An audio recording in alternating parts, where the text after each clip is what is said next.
दांव की काट जो है वो अब राहुल गांधी के पास है। क्या राहुल गांधी जो चाल चल रहे हैं या जो ट्रंप कार्ड राहुल गांधी का है, उसके सामने आप बीजेपी के जितने भी ट्रंप कार्ड हैं या बीजेपी के जितने भी दांव हैं सारे फीके पड़ गए हैं, इसलिए कुछ भी बोलना पड़ रहा है। इसीलिए जेपी नड्डा साहब जो हैं वो कमीशनखोरी का आरोप लगा रहे हैं कांग्रेस पर कि अगर इनकी सरकार आएगी तो ये ऐसा करेंगे, मोदी जी वहां से पैसा भेजेंगे और आप कर्नाटक के लोग यहाँ पर हाथ पे हाथ धरे रह जाओगे और पैसा वापस चला जाएगा दिल्ली कांग्रेस के पास। तो क्या अपने ही दांव में फंसती हुई दिखाई दे रही है बीजेपी? और इन सब से इतर क्या राहुल गांधी जब कुछ भी नहीं चल रहा था तब राहुल गांधी पैदल चलना शुरू कर दिए। पैदल चलकर जैसे ही राहुल गांधी आए तो उन्होंने एक दमदार भाषण दे दिया लोकसभा में। उस भाषण के बारे में भी चर्चा हो ही रही थी कि वो इंग्लैंड पहुंच जाते हैं, वहां भी भाषण दे देते हैं। उसके बाद उस भाषण पर माफी मांगो राहुल गांधी, माफी मांगो के नारे हो रहे थे, तब तक राहुल गांधी को सजा हो जाती है।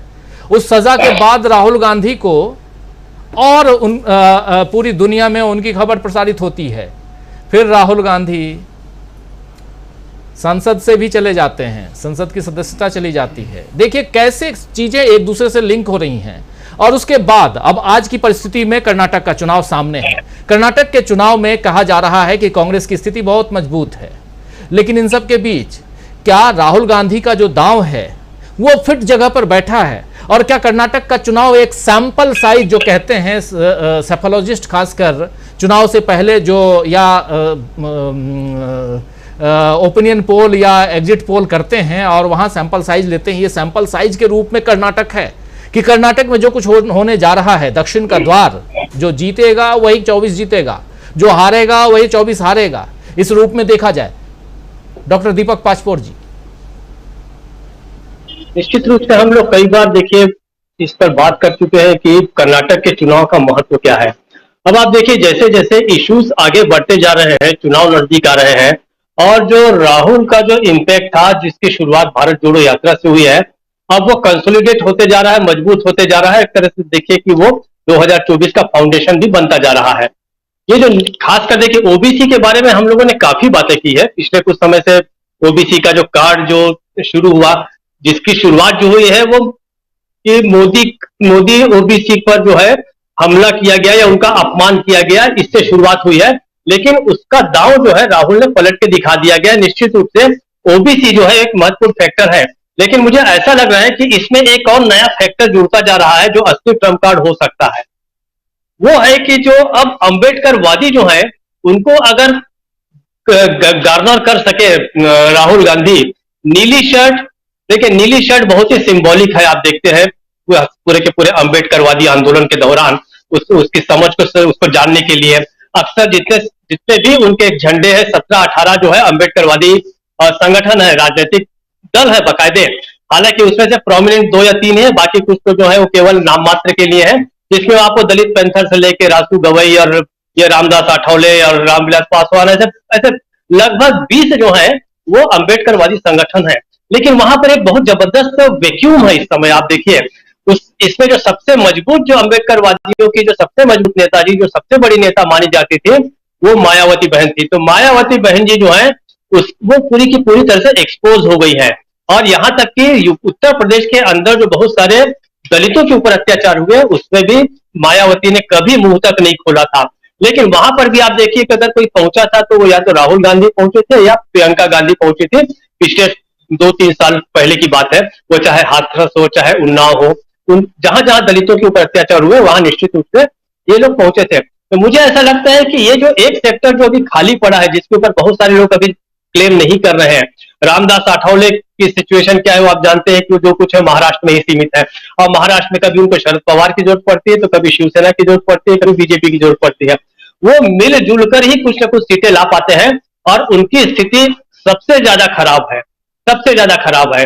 यहां तक कि उनको लोकसभा के अंदर बहुत ही फुहड़ किस्म की कविताएं रचनी पड़ती है और बताना भी पड़ता है सीधे सीधे कि कल तक हम लोग जो थे वो आप लोगों के साथ थे, मतलब कांग्रेस के बारे में कहा, और हो सकता है कि अगर ऐसी स्थिति बनी तो हम आपके पास फिर आ सकते हैं। मतलब निर्लज्जता की जो सारी हदें जो है वो रामदास आठवले जैसे नेता जो है, एक समय में महाराष्ट्र में जब मैं पत्रकारिता करता था तो मैं देखता था कि रामदास आठवले का कितना जबरदस्त एक अम्बेडकरवादियों में क्रेज था। यानी शरद पवार जिस समय पहली बार मुख्यमंत्री, शायद 85 के बाद की बात है, जिस समय मुख्यमंत्री बनने गए तो उन्होंने केवल अपने साथ रामदास आठवले को लिया था। आरपीआई के साथ गठबंधन के साथ कांग्रेस वापस आ गई थी सत्ता में, और केवल शरद पवार और रामदास आठवले दो ही लोगों ने पहले फेज में शपथ ग्रहण किया था। तो ये रामदास आठवले की ताकत थी। लेकिन रामदास आठवले खत्म हो गए। रामविलास पासवान की स्थिति क्या है ये आप देख लीजिए, मायावती बहन की स्थिति क्या है ये हम सब जानते हैं। तो वो जो ग्राउंड है, उस ग्राउंड पे अगर वापस चले जाते हैं कांग्रेस, दिक्कत क्या है कि कांग्रेस ने कभी भी एहसान नहीं जताया। उन्होंने कभी भी हमेशा श्रेय जो दिया है आरक्षण का हो चाहे संविधान निर्माण का हो, वो बाबा साहेब आंबेडकर को दिया है। इसमें कोई शक नहीं कि बाबा साहेब आंबेडकर का योगदान सर्वाधिक रहा है। लेकिन एक कल्पना कीजिए कि अगर जवाहरलाल नेहरू उन्हें मंत्री नहीं बनाते, या वैसी पृष्ठभूमि भारत में तैयार, सामाजिक पृष्ठभूमि और सामाजिक चेतना की वैसी समानता की पृष्ठभूमि तैयार नहीं हो चुकी रहती, तो क्या अंबेडकर जी का बनाया संविधान लोग मानते? अभी तक जिस संविधान को लोग सवर्ण जो है वो गालियां देते हैं, बदलने की बात करते हैं, आरक्षण को कोसते हैं, लेकिन उस समय नेहरू जी ने उसको न केवल स्वीकृत कराया बल्कि उसको लागू किया था। इस चीज को कांग्रेस ने कभी बताया नहीं है, अब लोगों को समझ में आ रहा है। वरना आप देखिए अंबेडकरवादी जो है वो हमेशा गांधी के खिलाफ ही रहे हैं। जितना पूरा का पूरी जो दलित चेतना है या दलित साहित्य जो है, दलित साहित्य भी जो है वो कहते हैं कि हम अंबेडकरवादी हैं, हम गांधीवादी नहीं हैं। जबकि गांधी ने भी समानता के लिए बहुत बड़ी पृष्ठभूमि तैयार कर दी थी।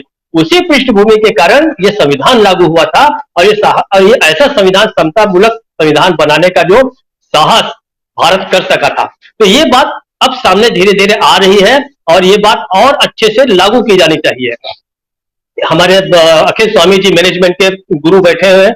मैं एक किताब की ओर ख्याल दिलाना चाहता हूं आपका। जिम कॉलेज ने एक बहुत अच्छी किताब लिखी है जिसका नाम है गुड टू ग्रेट।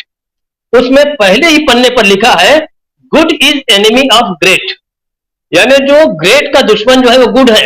अगर आप अच्छे होते हैं तो आप संतोष कर लेते हैं और आप महान बनने की कोशिश नहीं करते। अगर राहुल गांधी ये सोचे कि मैं बहुत अच्छा काम कर रहा हूं तो ये उनका दुश्मन बन जाएगा। अच्छा नहीं, आपको ग्रेट बनने की ओर कदम बढ़ाने हैं।